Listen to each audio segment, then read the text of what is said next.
Hello everyone, अस्सलाम वालेकुम। Welcome to international defence and strategic update. चलते हैं हेडलाइंस की तरफ। पीएससी कामरा ने 14 J-17B तैयारे पाकिस्तान एयरफोर्स के हवाले कर दिए। ISPR के मुताबिक पाकिस्तान आर्मी ने मल्टीपल रॉकेट लॉन्च सिस्टम का कामयाबी से तजर्बा किया। इंडियन फाइटर जेट तेजास अपनी फर्स्ट फ्लाइट के 20 साल बाद भी अपनी ही एयरफोर्स में खास जगह बनाने में नाकाम। जनवरी 2021 के दूसरे हफ्ते में पाकिस्तान नेवी ने एक एक्सरसाइज कंडक्ट किया जिसमें सबमरीन्स और सरफेस वारशिप्स ने कई एंटीशिप मिसाइल्स फायर किए। ईरान ने सूबे सिमनान में ड्रोन एक्सरसाइज किया जिसमें 100 से ज़ायद मुख्तलिफ किस्म के ईरानी साख्ता ड्रोन्स का इस्तेमाल किया गया। अमेरिका ने पर्शियन गल्फ में मौजूद अपने एयरक्राफ्ट कैरियर को वापस बुलाने के फैसले को वापस लेते हुए उसे पर्शियन गल्फ में ही रहने का हुक्म दे दिया है। ईरान की तरफ से South Korean oil tanker seize करने के बाद साउथ कोरिया ने भी अपने बहरी जंगी जहाज पर्शियन गल्फ में तैनात कर दिए। नए साल के शुरू होते ही इसराइल ने शाम पर अपने नए फिजाई हमलों का आगाज कर दिया। अब चलते हैं इन खबरों की तफसील की तरफ।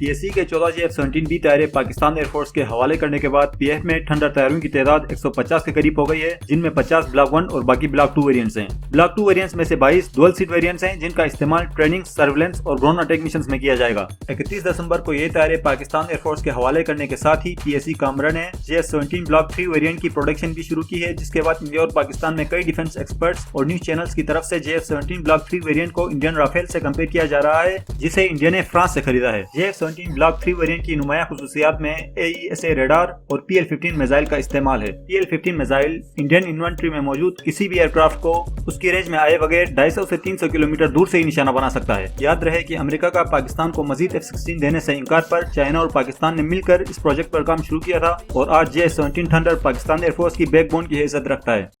ISPR के मुताबिक पाकिस्तान आर्मी ने 7 जनवरी को खुद साख्ता फतेह 1 precision guided multi launch rocket system का कामयाब तजुर्बा किया है, जिसकी रेंज 140 किलोमीटर तक है। पाकिस्तान आर्मी इस मिसाइल सिस्टम से दुश्मन की सरहद से बहुत दूर दुश्मन की सरजमीन में हाई वैल्यू टारगेट्स को इंतहाई एक्यूरेसी के साथ निशाना बना सकती है। मिसाइल सिस्टम के हवाले से ये बात पब्लिक नहीं की गई है कि ये किस किस्म के गाइडेंस सिस्टम का इस्तेमाल करता है। प्रिसीजन मिसाइल को मुख्तलिफ किस्म की टेक्नोलॉजी से गाइड किया जा सकता है, जैसे radio, infrared, laser, radar, satellite या इनर्शियल गाइडेंस। याद रहे कि पाकिस्तान इस सिस्टम को इंडिया के बढ़ते हुए रवायती हथियारों का इस्तेमाल और कोल्ड स्टार्ट डॉक्ट्राइन को मद्देनजर रखते हुए बनाया है। कोल्ड स्टार्ट डॉक्ट्राइन क्या है ये किसी और वीडियो में तफसील से बात करेंगे, लेकिन अभी आपको इतना बता दूंगा कि आपको एक जनरल अंडरस्टैंडिंग हो जाएगी। कोल्ड स्टार्ट डॉक्ट्राइन एक इंडियन मिलिट्री स्ट्रेटजी है जिसे 1998 में पाकिस्तान के एटमी धमाकों के बाद तश्कील दिया गया था। इस स्ट्रेटजी के मुताबिक इंडियन फोर्सेस को विद इन 48 आवर्स पाकिस्तानी सरहद क्रॉस करके पाकिस्तानी सरजमीन में अपना मिशन पूरा करके वापस लौटना होगा, ताकि पाकिस्तान सिचुएशन को एस्केलेट न कर सके और इंटरनेशनल कम्युनिटी भी इंटरफेयर न कर सके। इस किस्म की स्ट्रेटजी पर अमल करने से पहले इंडिया 1000 बार सोचेगा, क्योंकि 27 फरवरी 2019 के बाद सिर्फ इंडिया ही नहीं पूरी दुनिया जानती है कि पाकिस्तान क्या कुछ कर सकता है। अब बात करते हैं Indian fighter jet LCA Tejas के बारे में। LCA तेजास ने जनवरी 2001 में अपनी पहली उड़ान भरी थी और इंडिया ने यह सोचकर इस प्रोग्राम को शुरू किया था कि वो ये तैयारा दूसरे ममालिक को भी एक्सपोर्ट करेगा, लेकिन ये तैयारा अपनी फर्स्ट फ्लाइट के 20 साल गुजरने के बाद भी अपनी ही एयरफोर्स में जगह बनाने में नाकाम रहा। इस तैयारे को इंडियन डिफेंस कंपनी हाल बनाती है, मतलब हिंदुस्तान एरोनॉटिक्स लिमिटेड। इस कंपनी ने अब तक टोटल 34 तैयारे बनाए हैं, जिनमें से 20 के करीब इंडियन एयरफोर्स में इंडक्ट किए गए हैं। LCA तेजास को एक कंफ्यूज्ड फाइटर जेट माना जाता है, क्योंकि इस प्रोजेक्ट में हद से ज्यादा डिलेस आ चुके हैं, जिसके कई वजूहात हैं, लेकिन सबसे बड़ी वजह यह है कि इस तैयारे की इनिशियल स्पेसिफिकेशंस और ऑब्जेक्टिव्स को बार बार चेंज किया गया और तैयारे को रीडिजाइन करना पड़ा। लेकिन अभी रिसेंटली न्यूज़ है कि इंडियन एयरफोर्स ने तकरीबन 80 LCA तेजास यूनिट्स का ऑर्डर दे दिया है। अगर ये ऑर्डर कैंसिल नहीं होता है और बगैर किसी डिले के पूरा हो जाता है तो ये तेजास के लिए बहुत बड़ी कामयाबी होगी। जनवरी 2021 के दूसरे हफ्ते में पाकिस्तान नेवी ने अरेबियन सी में एक एक्सरसाइज कंडक्ट किया, जिसमें वारशिप्स और सबमरीन्स ने टॉर्पीडोस और एंटीशिप मिसाइल फायर किए और इंटेंडेड टारगेट्स को कामयाबी से तबाह किया गया। ये exercise chief of naval staff admiral Mohammad Amjad Khan Niazi की मौजूदगी में किया गया, जिनका कहना था कि पाकिस्तान नेवी अपने समुद्री हुदूद में किसी किस्म के एग्रेशन को कामयाबी के साथ नाकाम बना सकती है। साल 2020 के आखिरी दिनों में अमेरिका ने पर्शियन गल्फ में मौजूद अपने USS निमिट्ज क्लास एयरक्राफ्ट कैरियर को घर वापस बुलाया था, लेकिन बाद में अपने मिलिट्री एक्सपर्ट्स की ऑब्जेक्शन की वजह से अपने पुराने फैसले को वापस लेते हुए अपने एयरक्राफ्ट कैरियर के साथ एक न्यूक्लियर पावर सबमरीन को भी पर्शियन गल्फ में तैनात रहने का हुक्म दे दिया। इस साल के शुरू से अमेरिकी USS निमिट्ज एयरक्राफ्ट कैरियर और USS जॉर्जिया सबमरीन के अलावा B-52 स्ट्रेटेजिक बॉम्बर्स ने भी अब तक 4 से 5 बार पर्शियन गल्फ का दौरा किया है। USS निमिट्ज अमेरिका के सबसे पुराने बहरी बेड़ों में से एक है, जिसकी लंबाई 332 130 मीटर या 1092 फीट बताई जाती है।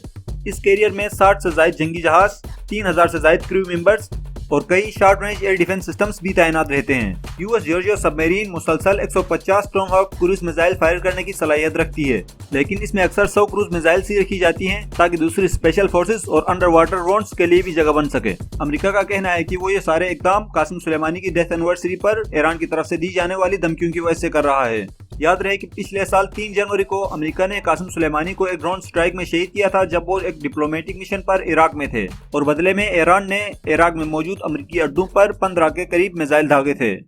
4 जनवरी को ईरान की तरफ से एक South Korean oil tanker seize करने के बाद साउथ कोरिया ने भी अपना एक नेवी डिस्ट्रॉयर पर्शियन गल्फ में तैनात किया था। ईरान का कहना है कि उसने इस ऑयल टैंकर को समंदर में पोल्यूशन फैलाने के जुर्म में सीज किया है, लेकिन हकीकत कुछ और ही है। बात यह है कि अमेरिकी पाबंदियों से पहले साउथ कोरिया ने ईरान से $7 बिलियन का तेल खरीदा था, जिसकी कीमत उसने अदा नहीं की थी या अदा की थी, लेकिन ये रकम ए सफारन रिजर्व साउथ कोरिया में ही थी। इस रकम को अमेरिकी पाबंदियों के बाद साउथ कोरिया ने सीज कर लिया था। South Korean oil tanker seize करने के बाद ईरान ने भी इसी तरफ इशारा किया था कि साउथ कोरिया को ईरान की रकम वापस दे देनी चाहिए, जिसके बाद साउथ कोरिया की तरफ से एक डेलीगेशन ईरान आया था और मुज़ाकिरात के बाद साउथ कोरिया ने पर्शियन गल्फ से अपना वारशिप वापस बुला लिया।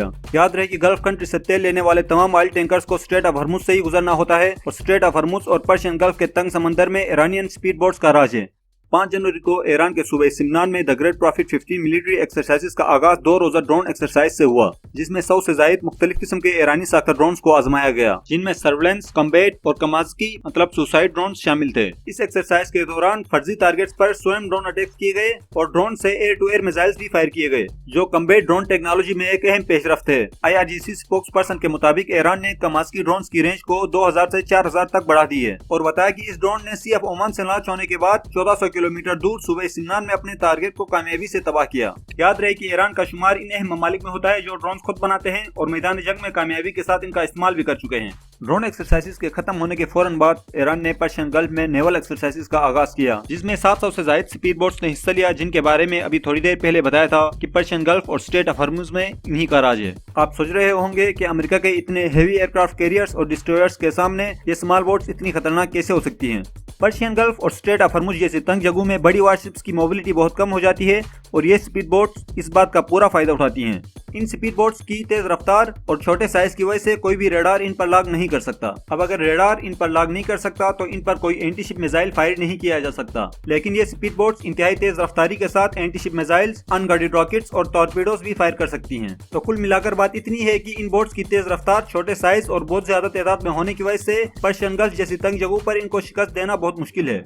ईरानी ग्रेट प्रॉफिट 15 एक्सरसाइज के तीसरे मरहले में precision strike ballistic missiles, anti ship missiles और सुसाइड ड्रोन्स का काफी ज्यादा तादाद में इस्तेमाल हुआ। रिपोर्ट्स के मुताबिक तकरीबन 40 के करीब ब्लास्टिक मिसाइल्स और एंटी शिप मिसाइल्स फायर किए गए। सेंट्रल ईरान से फायर किए गए लॉन्ग रेंज ब्लास्टिक मिसाइल्स ने 1800 किलोमीटर दूर इंडियन ओशन में यूएस नेवल स्ट्राइक ग्रुप से 100 मील दूर अपने टारगेट्स को कामयाबी से निशाना बनाया। इस एक्सरसाइज में सुसाइड ड्रोन्स और ब्लास्टिक मिसाइल्स का एक साथ इस्तेमाल करके स्वयं अटैक्स भी किए गए।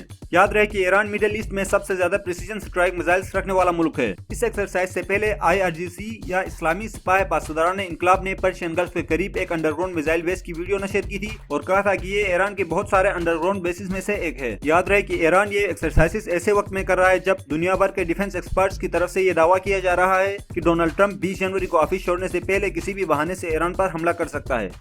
अब बात करते हैं शाम पर इसराइली फिजाई हमलों के बारे में। वैसे तो इसराइल शाम में फिजाई हमले 2011 में सुएल वार शुरू होने के बाद से ही कर रहा है, लेकिन अमेरिका में डोनाल्ड ट्रंप की हुकूमत आने के बाद इन हमलों में बहुत तेजी आई है। साल 2021 के शुरू होने से अब तक इसराइल शाम पर 3 बार फिजाई हमले कर चुका है, लेकिन 13 जनवरी को होने वाले एयर स्ट्राइक में इसराइल ने तकरीबन 18 जगहों पर हमला किया और कुछ वेस्टर्न न्यूज एजेंसीज की तरफ से दावा किया गया कि इस हमले में शामी फौज और उसकी तरफ से लड़ने वाले इराकी और अफगानी मलेशिया के 57 लोग मारे गए, लेकिन ईरान और इन मलेशियाओं की तरफ से इस बात की तरदीद की गई। लेकिन शामी फौज ने बताया कि शामी फौज और उसकी तरफ से लड़ने वाली एक शामी मलेशिया के कुछ फाइटर्स मारे गए हैं। शामी फौज इन फिजाई हमलों को जवाब नहीं दे पाती क्योंकि वो एक साथ एक बॉर्डर में तुर्की, दूसरे बॉर्डर में इसराइल और मुल्क के अंदर सुएल वार भी एक साथ नहीं लड़ सकती। अगर ये वीडियो आपको अच्छी लगी तो चैनल को सब्सक्राइब करें और वीडियो को लाइक और शेयर करें। Thank you.